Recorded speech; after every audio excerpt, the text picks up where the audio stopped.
Football দুনিয়ায় তাকে কেউ বলতো গ্যাংস্টার, কেউ বলতো রেড কার্ড কিং। কিন্তু তারা একটা জিনিস বুঝতো না, যে মাঠে সে নামতো, সে মাঠেই প্রতিপক্ষের শ্বাস আটকে যেত।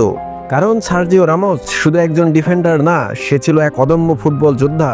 ছোট্ট শহরের এক সাধারণ ছেলে, নেই বড় কোনো ব্যাকগ্রাউন্ড, ছিল ফুটবলের প্রতি পাগলামি, পরিশ্রম আর জেদ।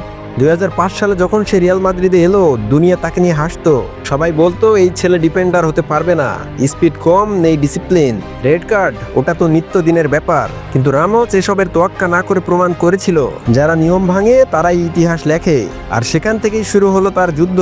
বাকি খেলোয়াড়দের চেয়ে বেশি ট্রেনিং, বেশি স্যাক্রিফাইস, বেশি ক্ষুধা এবং সবচেয়ে বেশি সাহস। আর প্রতিদান স্বরূপ সময় লিখেছে তার গল্প। একবার বিশ্বকাপ জয়, 4বার চ্যাম্পিয়ন্স লিগ, 2বার ইউরো চ্যাম্পিয়ন, রিয়ালের আইকনিক ক্যাপ্টেন আর ডিফেন্ডার হয়েও গোল দিয়ে ম্যাচ বাঁচানো বারবার।